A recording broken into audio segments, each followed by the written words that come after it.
இனிமேல் ஒரு நல்ல அமைப்போடு ஒரு செல்வங்கள் சேர்ந்தால் அந்த அமைப்பை எடுத்து ஒரு நிலம் என்று சொல்லக்கூடிய அமைப்பை சேர்க்கக்கூடிய காலங்களாக தான் இந்த மாதம் திகழப் போகிறது. ஐயா, ஒரு 1/4 கிரவுண்டோ 1/2 கிரவுண்டோ நாம் வாங்கி தான் போட போகிறோம். கண்டிப்பாக நம்ம பேரில் ரிஜிஸ்டர் ஆகும். இல்லாதவருக்கு தான் சுவாமி சொல்கிறது, இது இருக்கிறவங்களுக்கு சொல்லலை. இல்லாதவருக்கு இந்த அமைப்பை ஏற்படுத்தக்கூடிய காலங்களாக இந்த காலம் அமையப் போகிறது.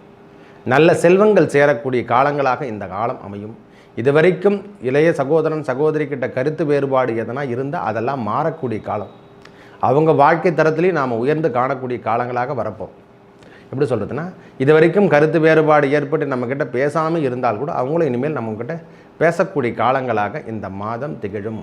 விக்னேஸ்வராய நமக. வெற்றிவேல் முருகனுக்கு அரகரோகரா. அரகர நம பார்வதி பதையே. அரகர மகாதேவா. தென்னாடுடைய சிவனையை போற்றி, எந்நாட்டவர்க்கும் இறைவா போற்றி. உங்கள் அபிமான அனந்தலை வாழ் ஜோதிடர் வேலாயுதத்தின் நன்றி கலந்த வணக்கத்தை தெரிவித்து கொண்டு இந்த பதிவினை காண இருப்பது என்னவென்றால், மாத ராசிபலன் வரிசையில் நாம் காண இருப்பது ஆணி மாத ராசிபலனை பார்ப்போம் வாருங்கள். எனது அன்புள்ளம் கொண்ட மேஷராசி நேயர்களே, ஐயா, இந்த மாத தொடக்கமே நம்மளுக்கு நல்ல முன்னேற்றத்தை 32 நாட்கள் ஆணி மாதம், இந்த மாத தொடக்கமே நல்ல முன்னேற்றத்தை கொடுக்கக்கூடிய காலங்களாக தான். ஏன்னா நம்ம ராசிநாதன் நம்ம ராசியிலே வீற்றிருப்பது ஒரு பெரிய மகத்துவம். ஒரு மனிதன் தன்னிலைப்படுத்தி ஏற்கனவே விரயம் என்று சொல்லக்கூடிய ராகுவோட சம்பந்தப்பட்டு தேவையில்லாத விஷயத்துக்கெல்லாம் நாம் தலையிடலாம் செய்யணும். போன மாதலாம் அந்த துன்பம் எல்லாம் நீங்கக்கூடிய காலங்கள். நிறைய பேருக்கு வேலை வாய்ப்பெலாம் இழந்திருக்கும். சில பேருக்கு வீடு நிலம் என்று சொல்லக்கூடிய அமைப்பெல்லாம் சேர்ந்துருக்கும் ஐயா. அதாவது சிலது தன்மை குறைவாக இருந்தாலும் நற்பலன்களும் அதிகமாக கொடுக்கக்கூடிய மாதமாக போன மாதம் தென்பட்டது. சில பேருக்கு உடல் உபாதைகள் இருந்திருக்கும். அவையெல்லாம் ஏன்னா ராகுவோட செவ்வாய் சேரும் பொழுது துன்பங்களும் துயரங்களும் தான் சொல்லியிருக்கான். இது எல்லாமே நேரடியாக கொடுக்கக்கூடாது, கடந்து வந்த பிறகு தான் சொல்லணும். ஏன்னா ஒரு மனிதன் நாளைக்கு கெட்டதே வருதுன்னா அதை சொல்லவே கூடாது. நல்லதை மட்டும் எடுத்துக்கொள்வோம் என்று எங்கள் குருநாதர் சொன்னதான் நான் இன்றைக்கி வரைக்கும் சொல்லிகிட்ருக்கேன். நாம் என்ன செய்கிறோமோ அதுதான் நம்மக்கிட்ட சேரும். நாம் என்ன நினைக்கிறோமோ அதுதான் நம்மக்கிட்ட சேரும். நல்லதே நினைப்போம், நல்லதே செய்வோம், நல்லதே நடக்கும் ஐயா. மேஷராசி பொறுத்த வரைக்கும் இந்த மாதம் முழுவதும் நம்மளுக்கு துன்பங்களோ துயரங்களோ நேராத வண்ணம். ஏன்னா 2ஆம் இடத்தில் என்று சொல்லக்கூடிய சுக்கிர பகவான் இடம்பெயர்ந்து இது வரைக்கும் எல்லாமே அஸ்தங்கம் என்று சொல்லக்கூடிய சூரியனோட சம்பந்தப்பட்டிருந்தாங்க. 4 கிரகங்களின் கூட்டமைப்பில் இருந்து நம்மளுக்கு செலவீனங்களை மட்டுமே கொடுத்தாங்க. என்ன ஆட்சி பெற்ற சுக்கிரன் 2ஆம் அதிபதியும் பார்க்கணும், குரு இருக்கக்கூடிய இடத்தையும் பார்க்கணும், சூரிய பகவான் இருக்கக்கூடிய இடத்தையும் பார்க்கணும், சனி பகவானை பார்க்கணும். முக்கியமாக நம்மளுக்கு 12ஆம் இடத்துல ராகு பகவான் இருக்கார், 11ஆம் இடத்துல சனி பகவான் இருக்கார். லக்னத்துக்கு அதாவது ராசிக்கு 6ஆம் இடம் என்று சொல்லக்கூடிய கேது பகவான் வீட்டிருப்பதும் இந்த இடைப்பட்ட தூரத்திலே சூரியனும் இடம்பெயரக்கூடிய காலங்கள். இந்த 1ஆம் தேதியிலேருந்து அவர் இடம்பெயர்ந்து 3ஆம் இடம் என்று சொல்லக்கூடிய இடத்துக்கு அவரும் இடம்பெயர்ந்துருவார். இன்றைய நாளிலிருந்தே நம்மளுக்கு அதனால் தொந்தரவு கிடையாது. ஏன்னா 3ஆம் இடம் என்பது முக்கியமாக வளர்வு, அந்த கம்யூனிகேஷன் எல்லாமே நம்மளுக்கு கிடைக்கக்கூடிய காலங்களாகும். சுக்கிர பகவானும் சேர்ந்து இடம்பெயரும் போது நம்மளுக்கு தேவையான அளவுக்கு செல்வங்களை ஈர்த்து கொடுக்குற அளவு போன மாதம் இருந்து வந்த கம்மியான செல்வாக்கு என்று சொல்லக்கூடிய அமைப்பெல்லாம் மாறி இந்த மாதம் முழுவதும் நல்ல கம்யூனிகேஷன், நல்ல வரவு என்று சொல்லக்கூடிய குடும்பத்தில் ஏற்படக்கூடிய துன்பங்கள் விலையில், அதாவது எப்படி சொல்கிறதுனா, ஒரு மனுஷனுக்கு தேவையான அளவுக்கு இன்பம் என்று சொல்லக்கூடியது குடும்பம் தான் ஐயா. வெளியில் நாம் வேலை செஞ்சிடும், அது அப்புறப்பட்டு விஷயம். அதிலிருந்து மாறி வீட்டுக்கும் நாம் செலவினங்கள் செய்யக்கூடிய பாக்கியமாக, இதுவரைக்கும் வெளியில் தான் செலவு பண்ணியிருந்தோம், இனிமேல் வீட்டிற்கும் செலவு செய்யக்கூடிய பாக்கியமாக இந்த மாதம் காணப்பட போகுது. ரொம்ப சந்தோஷமாகவே சொல்லலாம் எனக்கு தெரிஞ்சவர். ஏன்னா ஒரு மனிதன் சம்பாதிக்கிறான், அந்த சம்பாதிப்பு தன்மையை எடுத்து நம்ம வீட்டில் சேமிக்க பண்ணும். இனிமேல் ஒரு நல்ல அமைப்போடு ஒரு செல்வங்கள் சேர்ந்தால் அந்த அமைப்பை எடுத்து ஒரு நிலம் என்று சொல்லக்கூடிய அமைப்பை சேர்க்கக்கூடிய காலங்களாக தான் இந்த மாதம் திகழப் போகிறது. ஐயா, ஒரு 1/4 கிரவுண்டோ 1/2 கிரவுண்டோ நாம் வாங்கி தான் போட போகிறோம். கண்டிப்பாக நம்ம பேரில் ரிஜிஸ்டர் ஆகும். இல்லாதவருக்கு தான் சுவாமி சொல்கிறது, இது இருக்கிறவங்களுக்கு சொல்லலை. இல்லாதவருக்கு இந்த அமைப்பை ஏற்படுத்தக்கூடிய காலங்களாக இந்த காலம் அமையப் போகிறது. நல்ல செல்வங்கள் சேரக்கூடிய காலங்களாக இந்த காலம் அமையும். இதுவரைக்கும் இளைய சகோதரன் சகோதரிக்கிட்ட கருத்து வேறுபாடு எதனா இருந்தால் அதெல்லாம் மாறக்கூடிய காலம். அவங்க வாழ்க்கை தரத்துலேயும் நாம் உயர்ந்து காணக்கூடிய காலங்களாக வரப்போம்.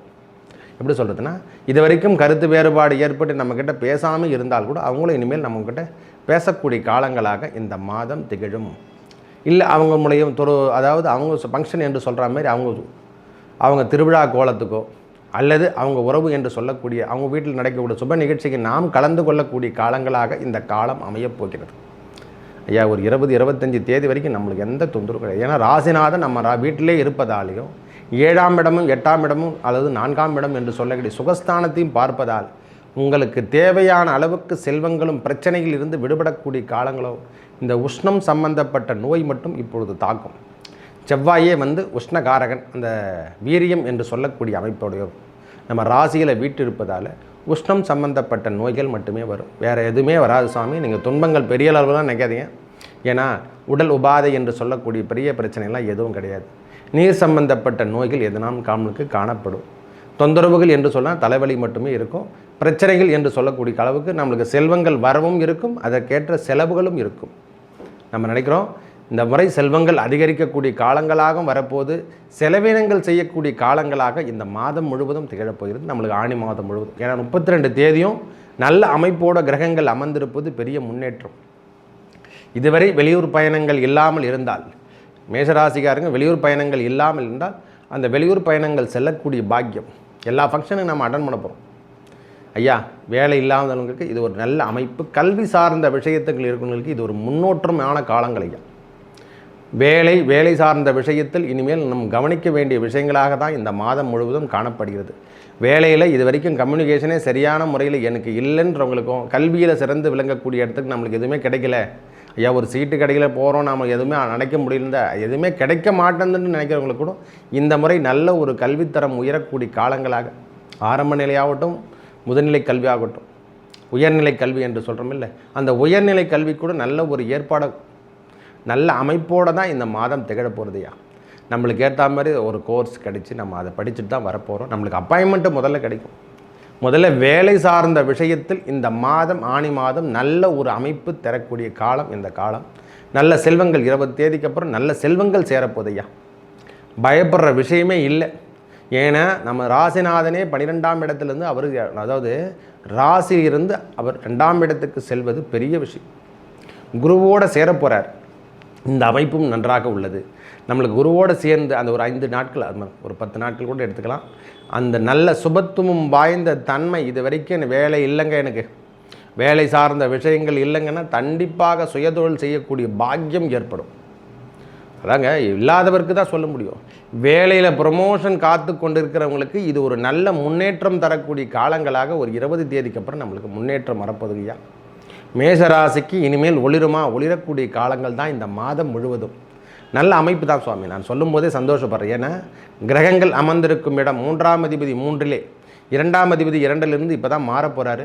அவரும் 3ஆம் இடத்து அவர் வீட்டுக்கு 2ஆம் இடம் செல்லும் பொழுது தான் தனம் அரவு அதிகரிக்கக்கூடிய காலம். இந்த கம்யூனிகேஷன் இல்லையா, நம்மளுக்கு தொலைத்தொடர்புலேருந்து நம்மளுக்கு எதுவுமே வரலைங்க.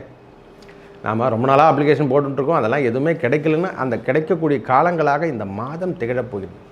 மேஷராசி இந்த மாதம் 32 தேதி வரைக்கும் ஒளிரக்கூடிய காலங்கள் தான். சூரியன் என்று சொல்லக்கூடிய 5ஆம் அதிபதி, இது வரைக்கும் சூரியன் 2ஆம் இடத்துல இருந்து எல்லாத்தையும் அஸ்தங்கம் செய்து விட்டுருந்தார்.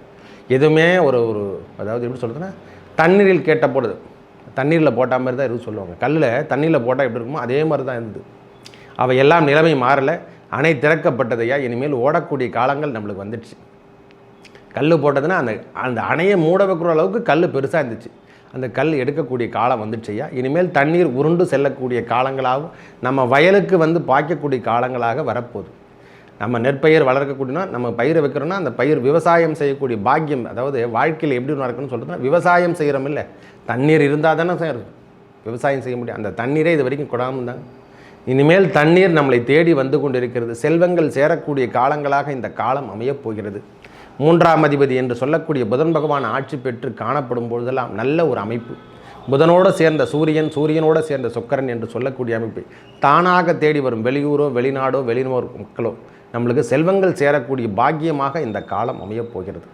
நல்ல ஒரு முன்னேற்றம். வரவுக்கேற்ற செலவுகள் கண்டிப்பாக இருக்கையா. ஏன்னா ராகு பகவான் 12ஆம் இடத்துல இருப்பதாலையும் நம்மளுக்கு வரவு எவ்வளோ வச்சுருக்குமோ அவ்வளோ அளவுக்கு செலவு நாம் செஞ்சிட்ருப்போம். இது கட்டுக்குள்ளெலாம் வைக்க முடியாது. சில விஷயங்களே நாம் அவ்வளோ பெரிய ஆளே கிடையாது. ஏன்னா ஒரு 500 ரூபாய் சம்பாதிக்கணும், 500 ரூபாய் செலவீனங்கள் செய்யக்கூடிய காலங்களாக தாங்க இருக்குது.